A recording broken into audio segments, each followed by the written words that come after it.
욥기 1장 1절입니다. 우스 땅에 욥이라 불리는 사람이 있었는데 그 사람은 온전하고 정직하여 하나님을 경외하며 악에서 떠난 자더라라고 소개를 하고 있습니다. 이 욥기 전체의 가장 핵심적인 말은 바로 온전하고 정직하고 또 하나님을 경외하고 악에서 떠난 자라는 표현입니다.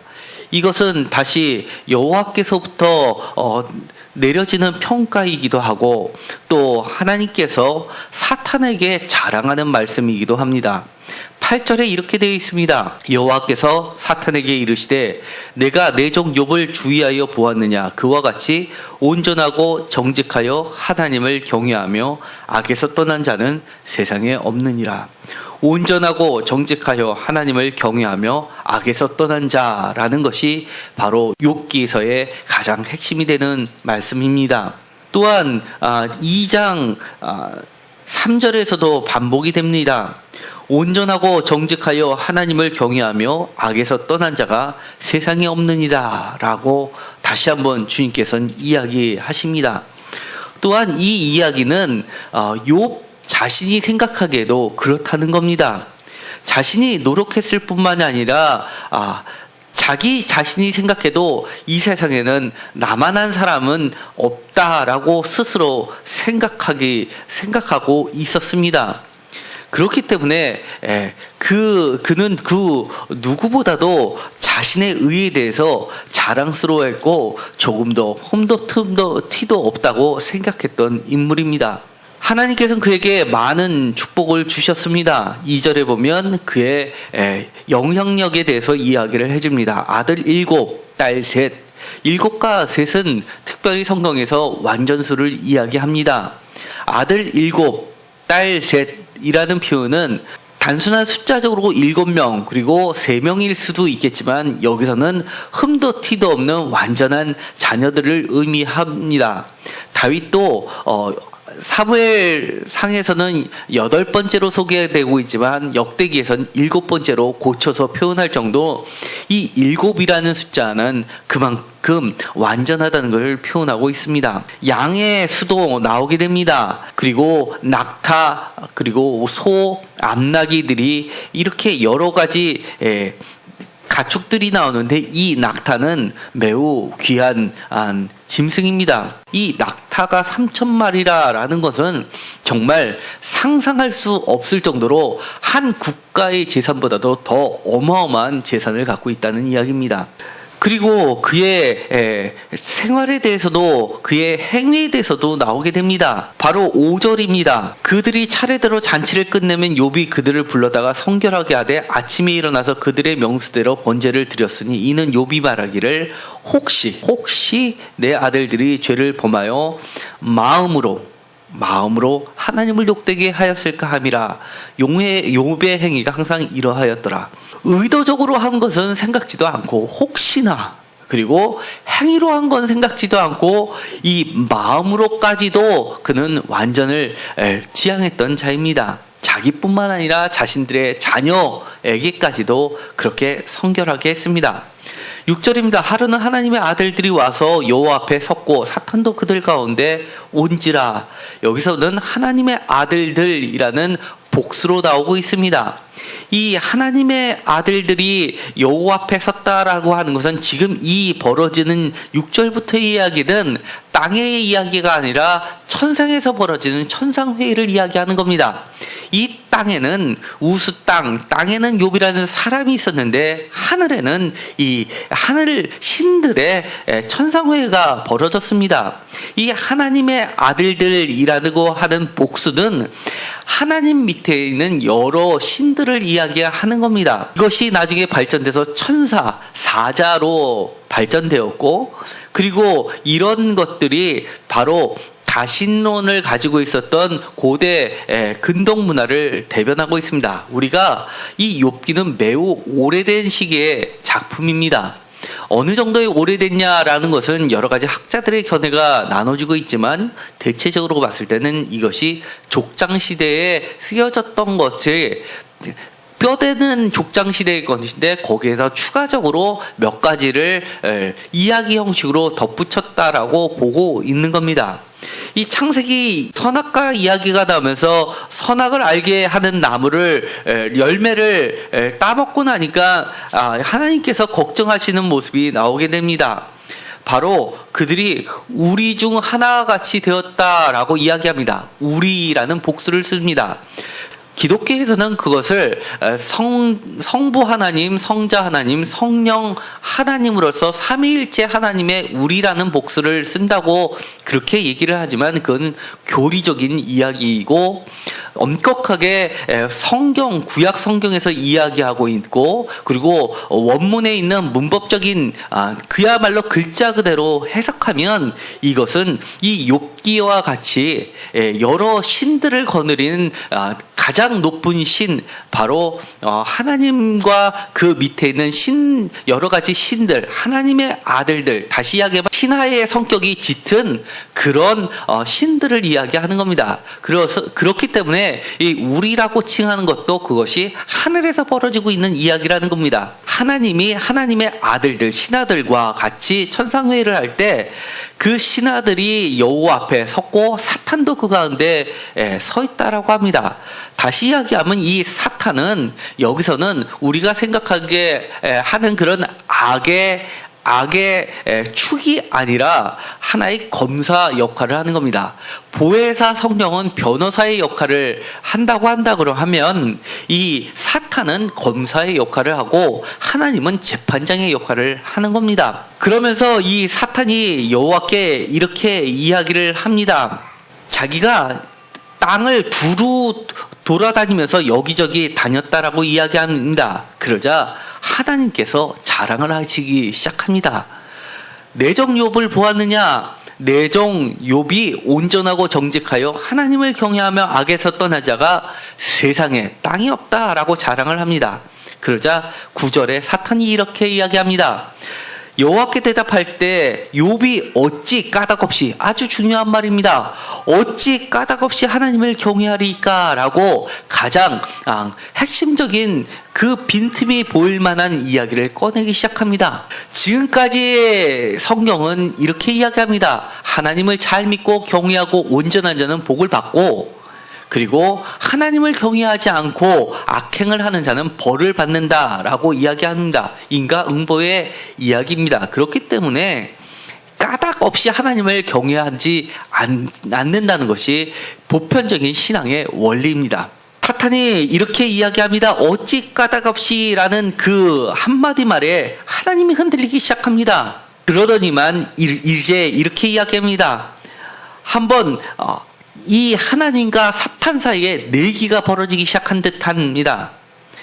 이제는 욥과 사탄의 싸움이 아니라 하나님과 사탄의 싸움이 돼버린 겁니다. 이제 주의 손을 펴서 그의 모든 소유물을 치소서 그리하시면 틀림없이 주를 향하여 욕하지 않겠나이까? 라고 사탄이 제안을 합니다. 그러자 하나님께서 다만 그의 몸에는 내 손을 대지 말라라고 조건부로 내기를 걸기 시작합니다. 사탄이 물러갑니다. 사탄이 물러가서 13절부터 소떼와 나귀떼를, 그리고 나중에는 바로 18절에 자녀들까지 손을 대기 시작합니다. 하나님께서 말실수를 하신 것 같습니다. 그의 몸에는 내 손을 대지 말라라고 하지 말고 그의 사람 몸에는 손을 대지 말라라고 했으면 최소한 자식들만큼은 건졌을 텐데 그 몸에만이라고 이야기하는 바람에 그의 자식들까지 한순간에 잃게 돼버립니다. 욥이 그 소식을 듣고 나서 이렇게 이야기합니다. 너무나 유명한 말씀입니다. 21절입니다. 이르되 내가 모태에서 알몸으로 나와서 온즉 또한 알몸이 그리로 돌아올지라. 주신이도 여호와시요 거두신이도 여호와시오니 여호와의 이름이 찬송을 받으실지니라. 이렇게 해서 입으로도 죄를 범하지 않습니다. 주신이도 여호와시요 거두신이도 여호와시다라는 신앙 고백을 한다는 그 수준, 그거는 우리가 감히 쳐다볼 수 없는 그런 신앙입니다.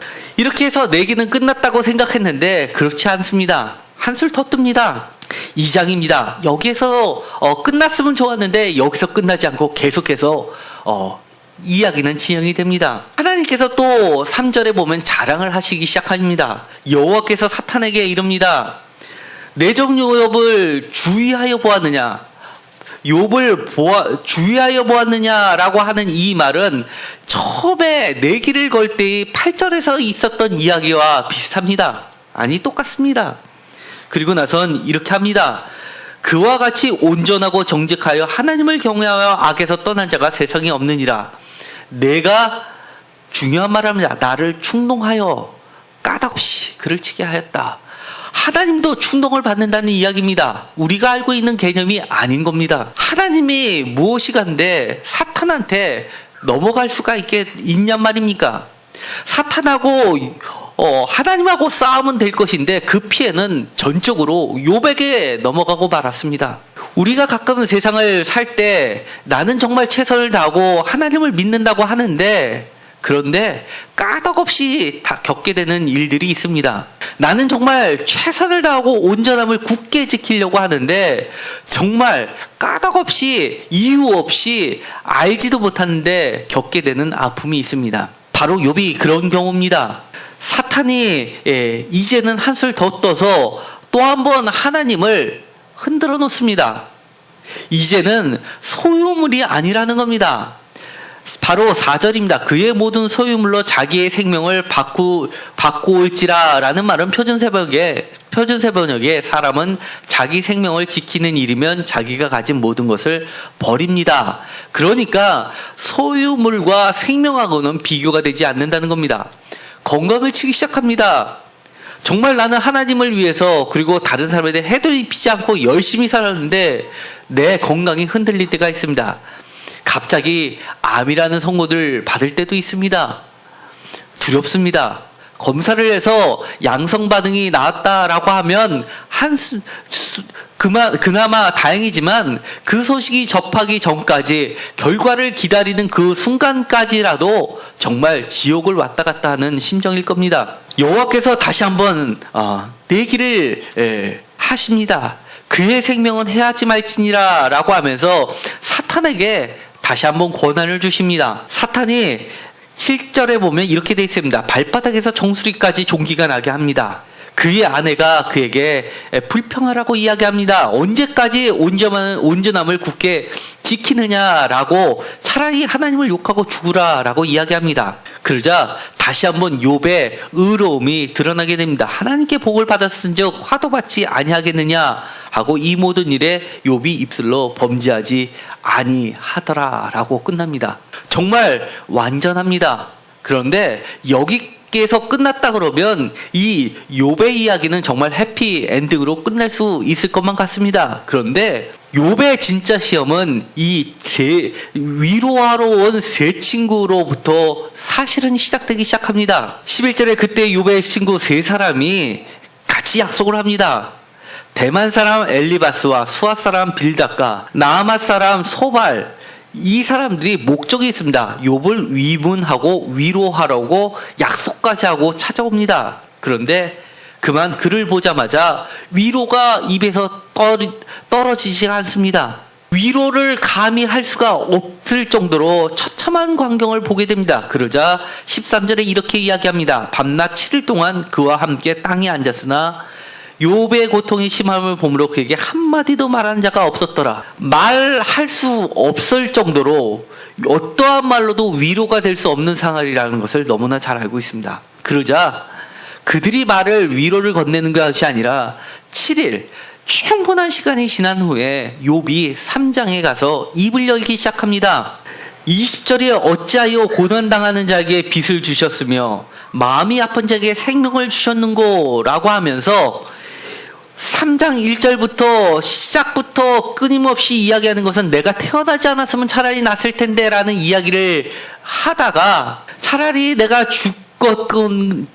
태 속에서 죽던가 아니면 낳자마자 죽던가 하다가 나중에는 이렇게 생명을 주셨는고 라고 하면서 생명을 주신 것에 대해서 원망을 하기 시작합니다. 이 생명은 고대에서 하나님만이 생명을 좌우한다고 하는데 생명을 걸고 불평한다는 것은 하나님께 드디어 불평이 나오기 시작했다는 겁니다. 26절에 나에게는 평온도 없고 안일도 없고 휴식도 없고 다만 불안만 있구나. 표준 세번역에서는 이렇게 이야기합니다. 내게는 평화도 없고 안정도 없고 안식마저 사라지고 두려움만 끝없이 밀려온다. 정말 이 말이 정말 우리 마음에 와닿을 때가 너무나 많습니다. 신앙생활할 때 누구나 모든 것이 풍족하고 정말 신앙생활을 내가 잘한다고 생각하고 하나님께서 주신 복을 누리면서 하나님의 임재하심을 경험할 때는 문제가 없었는데 내 소유가 하나씩 흔들릴 때 그리고 내가 안전하다고 생각했던 이 안정망이 하나씩 없어지기 시작할 때 그리고 마침내 나의 몸과 생명에 이상이 생기기 시작할 때는 그때는 내게는 평화도 없고 안정도 없고 안식마저 사라지고 두려움만 끝없이 계속해서 밀려올 수밖에 없습니다. 드디어 엘리바스가 이야기를 합니다. 가장 나이 많은 사람입니다. 6절에 이야기합니다. 내 경외함이 내 자랑이 아니었느냐, 내 소명이 내 온전한 길이 아니냐라고 이야기합니다. 지금까지는 경외함과 온전함을 지켰는데 지금부터는 상황이 달라졌습니다. 5절에 이제 이 일이 내게 이르매 내가 힘들어하고 이 일이 내게 닥치매 내가 놀라는구나 라고 하면서 지금까지 보지 못하던 욥의 모습을 보기 시작합니다. 그러면서 이런 이야기를 합니다. 7절 생각하여보라. 죄 없이 망한 자가 누구인가? 정직한 자의 끊어짐이 어디 있는가? 내가 보건대 악을 밭갈고 독을 뿌리는 자 그대로 거두다니 다 하나님의 입 가운데 멸망하고 그의 콧금에서 사라지느니라. 이것을 위로의 말이라고 한 겁니다. 이 말을 듣는 순간 이 욥은 수긍할 수가 없습니다. 화가 났습니다. 이 말을 도저히 위로라고 받아들일 수가 없습니다. 그런데 이 엘리바스라는 사람은 분명하게 이것을 위로라고 제시한 겁니다. 사실 이 말은 맞는 말 같기도 하고 틀린 말 같기도 하고 또 틀린 말 같기도 하지만 또 맞는 말 같기도 합니다. 생각하여보라. 죄 없이 망한 자가 누구인가? 정직한 자의 끊어짐이 어디 있는가? 악을 밭갈고 독을 뿌린 자는 그대로 거두다니 다 하나님의 입 기운에 멸망하고 그의 콧금에 사라지느니라 라고 하는 말은 반대로 지금 넘어진 자라 하더라도 정직한 자는 언젠가는 하나님께서 다시금 일으켜 주신다는 그 말과 같은 겁니다. 그렇기 때문에 이 말은 사실은 우리가 지금까지 신앙생활을 할 때 우리를 지탱해 왔던 대원칙입니다. 그렇기 때문에 틀린 말이 아닙니다. 이 엘리바스는 욥 가운데 있었던 그 한 가지 숨겨져 있던 것을 들춰내기 시작합니다. 17절입니다. 사람이 어찌 하나님보다 의롭겠느냐? 사람이 어찌 그 창조하신 이보다 깨끗하겠느냐? 다시 이야기하면은 모든 사람이 죄인이라는 겁니다. 아무리 의롭고 정직하고 흠없고 온전하다 하더라도 하나님하고 비교했을 때는 누구나 의롭지 못하다는 겁니다. 그렇기 때문에 어려움이 닥치거나 벌을 받았을 때는 하나님 앞에 다시 한번 쓰라는 이야기를 하는 겁니다. 그것도 자신의 생각이 아닙니다. 12절에 이렇게 이야기합니다. 말씀이 내게 가만히 이르렀고 소리가 내 귀에 들렸나니 특별한 영적 체험을 했다는 겁니다.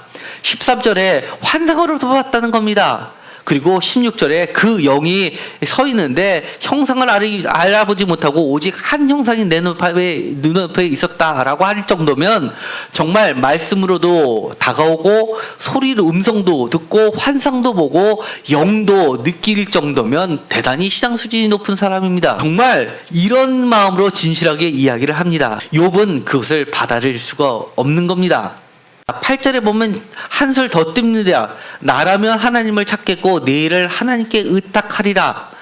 이 이야기는 가만히 자기가 위로하고 어느 정도의 방법을 찾으려고 얘기를 해주는 건데 이것은 분명하게 이 말을 따라하면 욥에게는 도움이 될 텐데 욥의 태도를 보아하니 욥이 받아들이지 않는 것 같습니다. 그렇기 때문에 한마디로 답답해서 다시 한번 이야기합니다. 나라면 하나님을 찾겠고 내일을 하나님께 의탁하리라.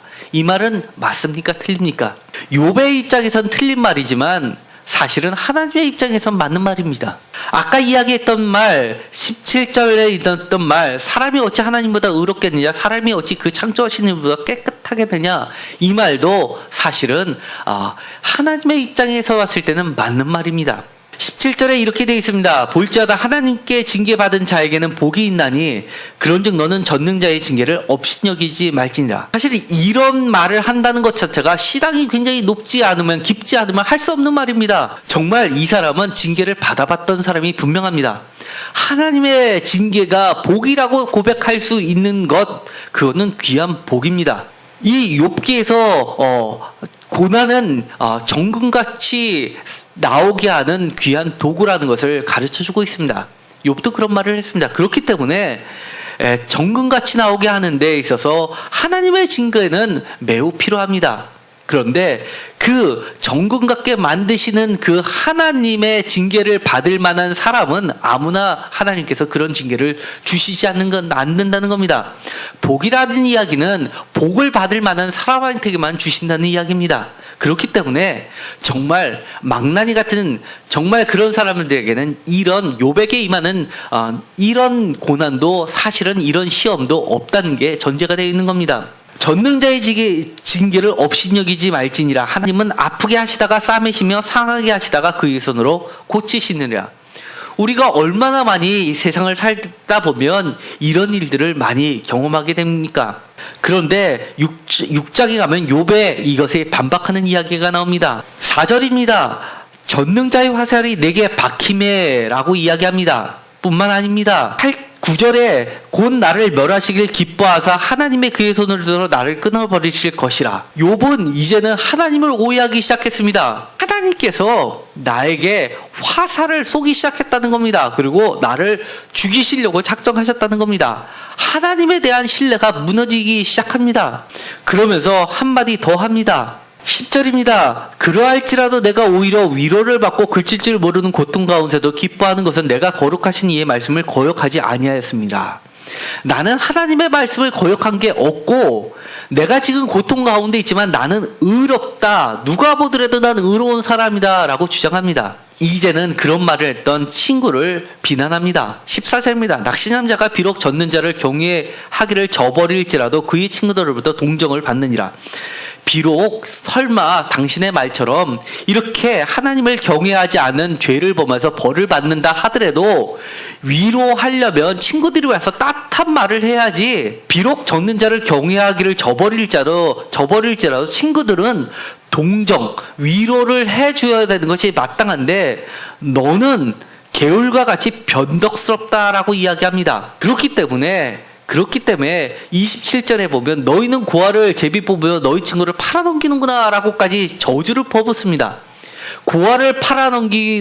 고아를 제비 뽑고 친구를 팔아넘기는 사람들, 이런 사람들은 하나님의 저주를 받는 사람들입니다. 표준세 번역에서는 이렇게 합니다. 그 사람들이 그랬다는 것이 아니라 너희는 고아라도 제비를 뽑아 노예로 넘기고 이익을 챙길 일이라면 친구라도 서슴지 않고 팔아넘길 자들이다 라고 그들의 품성을 완전히 바닥으로 깔아뭉갭니다. 그러면서 29절에 아직도 나의 의가 건재하다 라고 이야기를 합니다. 그러면서 계속해서 이야기를 끌어나갑니다. 9절에 보면 수월에 내려가는 자 이야기를 합니다. 수월이라고 하면 지금으로 치면 지옥과 같은 곳입니다. 그런데 신약에 있는 지옥의 개념과 구약에 있는 수월의 개념은 약간 다릅니다. 약간 다른 게 아니라 많이 다릅니다. 이 구약의 개념에서 이 수월이라는 것은 지하세계인데 이 지하세계는 죽은 자들이, 망자들이 머무는 곳입니다. 또 다른 세계입니다. 그곳에서는 높은 자나 낮은 자가 없고 그곳에는 영원한 쉼이 있다고 생각하는 곳입니다. 그러면서 이 15절에 이렇게 이야기합니다. 차라리 고통을 겪는 일보다 숨을 거두는 게 낫겠다라고 이야기를 합니다. 이제 생명을 주신 하나님에 대해서 기본적인 믿음이 흔들려 버리고 말았습니다. 20절입니다. 욥의 진수가 나타납니다. 욥에 감춰져 있던 욥의 자신의 생각이 이제는 한계가 돌아오니까 튀어나오게 됩니다. 20절입니다. 사람을 감찰하시는 이여 내가 범죄하였던들 주께 무슨 해가 되오리까? 어찌하여 나를 당신의 관용으로 삼으셔서 내게 무거운 짐이 되게 하셨나이까? 주께서 어찌하여 내 허물을 사하여 주지 아니하시며 내 죄악을 제거하여 버리지 아니하시냐이까? 내가 이제 흙에 누우리니 주께서 나를 애워 찾으실지라도 내가 남아있지 아니하리이다. 스월에 내려가면 하나님도 나를 찾지 못하신다라고 이야기를 하는 겁니다. 하나님을 피해서 하나님과 하는 관계없는 또 다른 세계에 가서 새로운 생을 시작하는 한이 있어도 이제는 지쳤다는 겁니다. 그러면서 가장 욥에 감춰져 있던 생각이 드러나는 것이 20절입니다. 내가 범죄하였던들 주께 무슨 해가 되겠습니까? 라고 이야기합니다. 다시 이야기하면 내가 조금 죄를 졌다 하더라도 하나님이 거기에 왜 상관하시냐라고 따지는 겁니다. 인정합니다. 하나님 앞에서는 사람이 어찌 하나님보다 의롭겠느냐, 사람이 어찌 그 창조하신 이보다 깨끗하겠느냐라는 지혜로운 노인의 신앙심 깊은 그 친구의 말을 수긍하는 듯 하지만 그것을 대받아치는 겁니다. 그 말은 맞는 말이지만 그렇다 하더라도 나를 상대로 해서 버리는 하나님이 잘못된 거다라고 이야기를 하는 겁니다. 마치 다 큰 어른이 한산날 깐난하게 하되 예의가 없다고 마구 때리는 거나 다름이 없지 않느냐라고 이야기를 하는 겁니다. 사실 욥의 입장에서는 그럴 만도 합니다. 자기가 최선을 다해서 정말 열심히 하나님을 섬겼습니다. 그런데 지금 당하는 이 고난은, 그리고 지금 이렇게 이야기했던 이야기 중에서 한 가지 그가 깨닫지 못한 죄 하나를 굳이 꼽자면 바로 교만입니다. 그의 교만은 정말 이 욥처럼 교만이 하늘을 찌르는 사람은 사실 없었던 겁니다. 이 정도면 이 세상에서 나 같은 사람이 없는데 하나님이 뭐라고 나를 상대로 이런 싸움을 벌이는 게 하나님 맞습니까? 라고 대들기 시작한 겁니다. 지금까지 이야기를 보면 이렇습니다. 하나님께서 사실은 까닭없이 이 일을 벌이셨습니다. 이 욥은 그야말로 땅에 사는 존재입니다. 하늘의 일은 알지도 못합니다. 그렇기 때문에 자기가 깨닫지도 못하고 알지도 못한 크신 하늘에 계신 하나님을 섬겨왔습니다. 그것도 최선을 다해서 섬겨왔는데, 내가 알지 못하고 나보다 크신 분이기 때문에 그를 섬기고 그리고 경외했는데, 그 경외하신 분이 나에게 알려주지도 않고 어느 날 갑자기 나에게 싸움을 걸어 오셨다는 겁니다.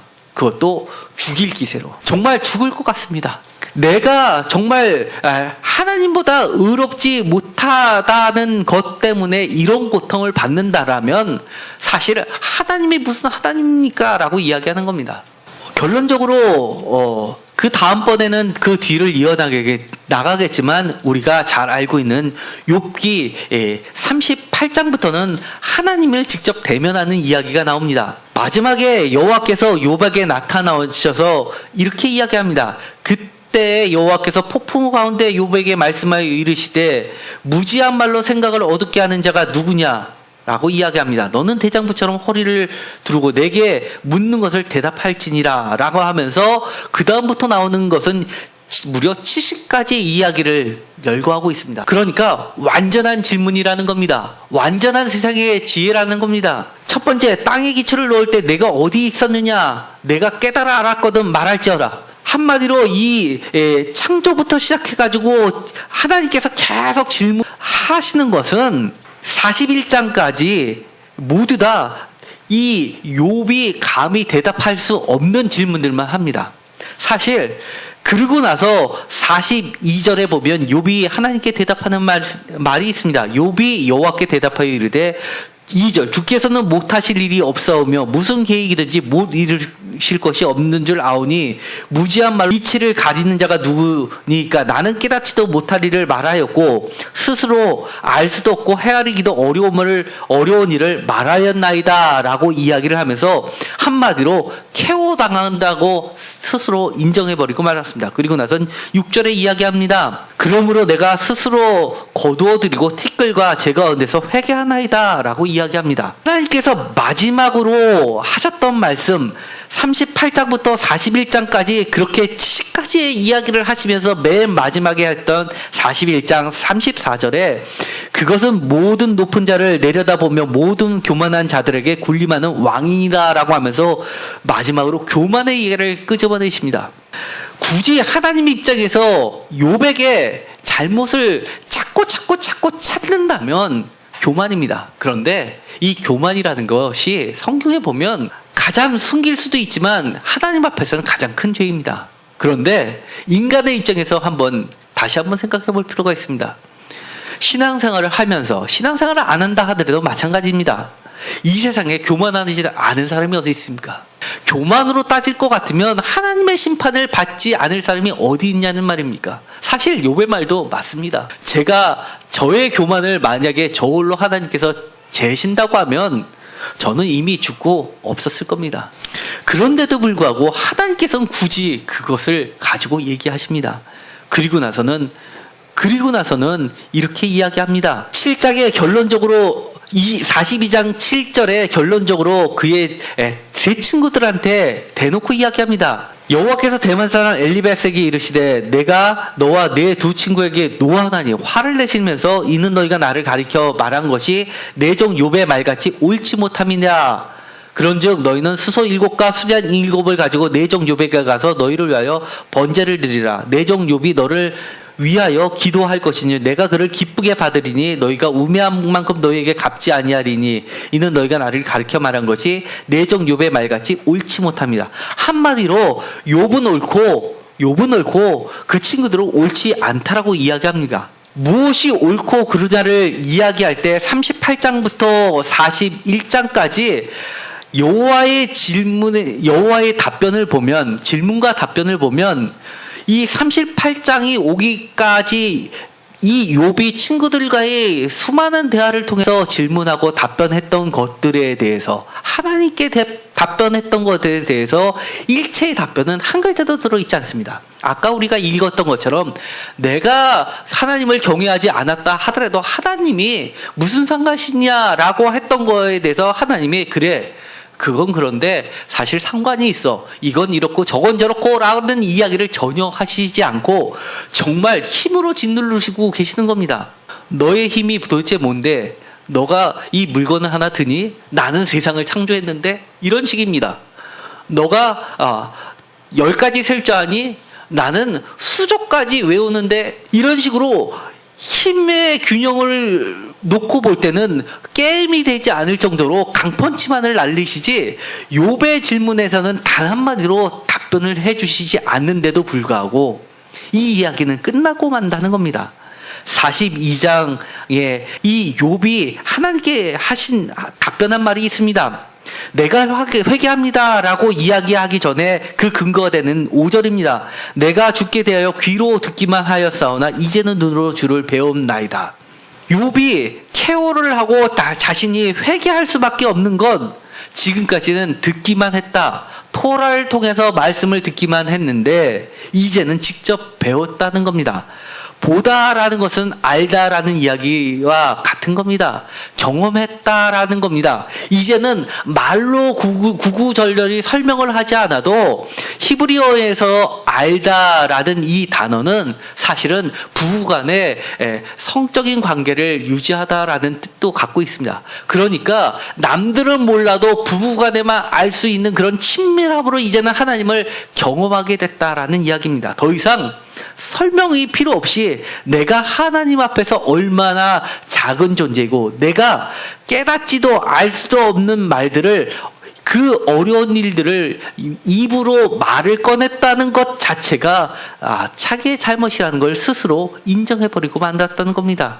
그런데 최종적으로는 욥에 대해서는 하나님께서 그렇게 얘기하셨지만 또 욥도 하나님께 대해서는 그렇게 인정을 했지만 하나님께서 욥의 친구들에 대해서는 욥에 대해서 잘못이 없다라고 이야기합니다. 너무나 이상하지 않습니까? 욥은 여전히 완전하고 그리고 처음 1장에 이야기한 것처럼 그렇게 흠이 없다라고 이야기를 하는 겁니다. 온전하고 정직하고 하나님을 경외하고 악에서 떠난 자가 이 세상에서 욥과 같은 자가 없다라고 그 친구들한테는 이야기하는 겁니다. 욥이 너희들의 죄에 대해서 용서를 빌지 않으면 나는 결코 너희들의 죄를 용서하지 않겠다라고 하나님이 선언해 버리시는 겁니다. 이 이야기를 전체적으로 다시 한번 원점에서 돌이켜보면 이것은 앞뒤가 맞지 않은 겁니다. 욥에 대해서 잘못했다라고 하고 다시 욥에 대해서 잘못이 없다라고 하고 또 욥의 친구들이 했던 말은 사실은 성경에서 이야기했던 하나님의 속성을 그대로 다 얘기하는 옳은 말들인데 최종적으로 그들한테는 옳지 않다라고 이야기하고 욥에 대해서 욥과 하나님의 관계 속에서는 따질 부분이 있는 겁니다. 욥과 친구들에 대해서도 하나님께서는 판단하실 것이 있는 겁니다. 욥의 친구들과 욥과의 사이에서는 사실은 이 욥의 친구들이 욥을 온전히 이해하지 못했기 때문에 그들이 틀렸던 겁니다. 그리고 이 욥이 겪는 문제는 본질적인 문제는 바로 옳고 그름의 문제가 아니라 고통 가운데 함께 하시는 하나님의 문제라는 것을 그들이 몰랐다는 것을 이야기합니다. 다시 이야기하면 욥이 사탄과 겪게 되는 이 싸움의 문제는 욥의 잘못의 문제를 드러내기 위한 것이 아니라 하나님을 증명하기 위한 싸움이었다는 겁니다. 욥의 싸움이 아니라 더 이상 하나님과 사탄의 싸움이었다는 것을 의미하는 겁니다. 그렇기 때문에 하나님도 욥과 같이 고난을 당하고 계신 겁니다. 만약에 욥이 결국은 사탄이 이야기한 것처럼 하나님 앞에서 하나님을 저주하고 경건을 잃었다면 하나님이 사탄한테 지게 되는 겁니다. 하나님은 끝까지 매 순간순간 욥에게 간절히 바랬던 것은 제발 너만큼은 사탄한테 이겨다오라고 간절히 조마조마하면서 욥을 지지하고 있었던 겁니다. 욥이 지면 하나님 자신이 지기 때문에 욥이 지금 고난 가운데 자신의 몸을 긁으면서 친구들과의 논쟁 가운데서 끊임없이 욥의 입을 통해서 하나님이 답변하고 계셨던 겁니다. 우리가 오늘 욥을 통해서 이야기하는 것들 중에 다시 한번 그 친구들의 말을 한번 돌이켜 볼까요? 친구들이 욥에게 교만을 이야기했습니다. 그리고 나서 욥이 일찌감치 하나님 앞에 친구의 조언을 듣고서 이렇게 이야기했다면 상황이 어떻게 됐을까요? 친구가 이야기했던 것처럼 하나님 앞에 의로운 자가 어디 있느냐? 차라리 나 같으면 하나님을 찾겠다. 하나님한테 고침을 받겠다라고 했던 말을 욥이 맞아. 네 말이 맞아. 나는 의롭게 지금까지 살아오려고 애썼는데 정말 의롭다고 믿었는데 이 일을 겪고 나니까 내가 정말 교만했어 라고 하면서 하나님 앞에 하나님 제가 정말 교만했습니다. 저를 용서해 주세요 라고 그 친구들의 말을 들었다라고 하면 아마 이 끝까지 가지 않았을 것 같습니다. 그런데 이 욥은 끝까지 나는 잘못이 없다. 이렇게 하는 하나님이 잘못됐다라고 끊임없이 하나님에 대해서 항변을 하기 시작했던 겁니다. 그렇기 때문에 이 이야기는 아마 42장까지 갈 수밖에 없었지 않나라는 생각마저 듭니다. 그럼에도 불구하고 하나님께서는 그렇게 항변하고 있는 욥의 편에 끝까지 서 계셨다는 겁니다. 왜냐하면 우리가 까닭없이 겪는 고난이 있습니다. 정말 욥의 말처럼 하나님은 우리에게 이야기해 주시는 겁니다. 나는 너희들이 조금 잘못됐다 하더라도 너희들에게 화살을 쏘는 그런 하나님 아니야.